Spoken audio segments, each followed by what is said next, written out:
During this section, I will focus about how to do the same attacks that we explained during this course, but remotely. How can I compromise a system remotely? This system could be a computer, could be a mobile phone, any system, how to do that remotely. We focused during the attacks to do that locally. I mean, how can we attack target locally? But we need to see how to do that remotely.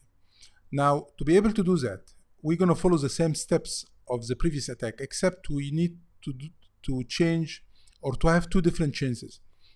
Number one, instead of using your private IP, you're going to use your public IP. I mean, in most of the previous attack, we used the private IP, which was 192.168.1. whatever. But in this case, if you are sending to the victim a public IP, you need to send them, you send them your IP, you need to send them your public IP, not your private.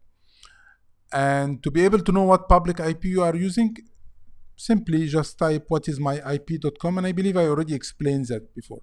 Whatismyip.com, and it will show you what IP you are using. But definitely we will not use this IP the same way it is, because this is an evidence against you. So number one, that for the attack, or if you are implementing any malicious code or doing any social engineering, you need to send him your public IP, not your private IP, the ones that you are using internally.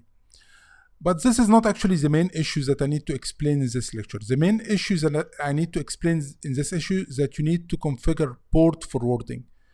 And I need to explain to you what is port forwarding. This is the core or the main issue to be able to establish a remote attack. What is port forwarding? Now let's take this small diagram that we are explaining. Assume that the victim are behind, are on the internet, and this is your network. The one on the right, it's your network. You have a machine. You have many many devices inside your network. You have some machine which has 192.168.1.106, 107. You have a mobile phone. You have a server. You have a tablet. So you have different computer on your network. And all the computer and all the devices, they have different private IP, but they have the same public IP. The IP that I showed you, it's the same public IP. So all the machine has the same public IP, but they have a different private IP. And actually, the public IP is not the one who is assigned to the computer. The public IP is the router IP. So all of them, because they are using the same router to connect to the internet, so they are using the IP of the router, which is the public IP. So you need to understand the difference between private and public. Now here is the scenario. Assume that I did send to the victim that is on this global or on the internet a URL that is the IP of your computer, right? And once he click on this URL, I will get full access to his machine. Now what happened is, because I'm sending that to someone that is on the internet, on the WAN, I didn't send him my private, as I just mentioned. I sent to the victim my public IP, which is the router IP. So I'm assuming that I send the email for the victim. The victim are clicking on the public IP. Now he's trying to connect to the public IP. So the traffic will reach the router, right? I mean, the victim is connecting to the router. And then he will be confused to which computer I need to connect, to this computer or that computer or my mobile or my tablet. So what I'm saying is, when the traffic, the malicious traffic or the victim is doing a reverse connection back, okay, and he's connecting from his computer to the hacker computer, since he's connecting to the public IP, so the traffic will reach to the router, and then he will be confused. He can find that there is many computer behind this router. So to which machine I should connect? And this is where I need to configure according to the port. So you noticed in some previous attacks that we were specifying that the victim will do a reverse connection to my computer, which has this IP, and I have to specify the port as well. If you go back to the attacks that we implemented in social engineering or malicious software or set or any attack, you notice that whenever we are configuring attack, we need to specify the IP, which was our IP, private IP, and the port. What will be changed, as we're going to see on the next demonstration, I'm going to change the private IP to the public IP, and I'm going to keep the port. But what I'm going to do on my router, I'm going to go to my router and I'm going to tell him any traffic coming from outside, if it target port 4444, please forward this traffic to my computer. If it target port 4568, please forward to. So I'm configuring to router to receive the traffic and forward the traffic according to the port number. It depends on the traffic is coming to which port. Okay, so I'm going to show you how to do that, and then it will be more clear once we take an example. To do this port forwarding, which will allow to accept the traffic, the router accept traffic and forward the traffic to a specific machine, I need to go to my router.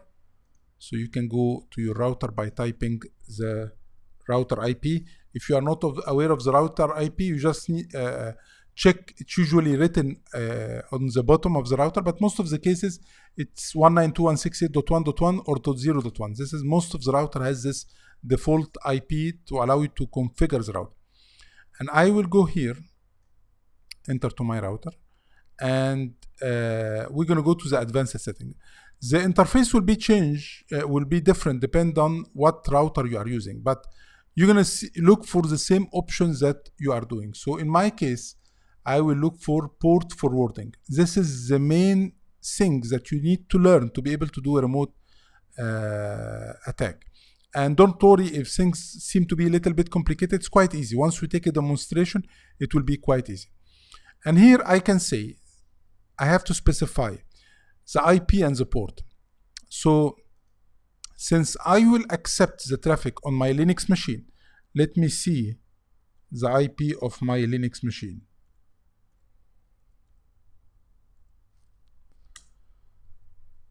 My Kali Linux. So let's see, let me clear the screen. And let me type ifconfig.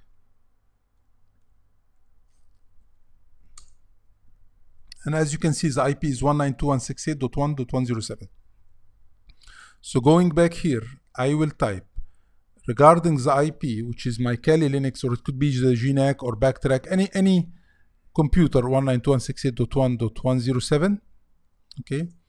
If you receive a TCP traffic, I can keep TCP or UDP or both, but in my case, most of the attack will be TCP. So I'm telling him any traffic, TCP traffic coming from outside and requesting to connect to port 4444, depend on the attack will be done on which port. I mean, if the attack will be, you'll be sending a traffic that will allow the victim to connect on port 443 or 55 or whatever port, you put the port here and you click on apply change.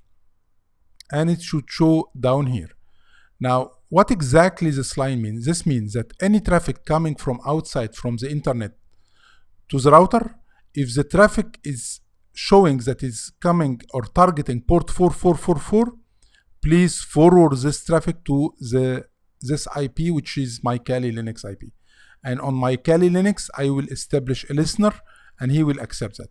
If you didn't do this specific step, any traffic coming from outside to the router, it will be stuck because he don't know to which computer behind the router he should connect. So let's see a real example to simplify the process. But what I want you to do right now is to go inside your router configuration. Do not change anything. Just check this port forwarding. And on the next lecture, we're going to take a real example to show you how it works.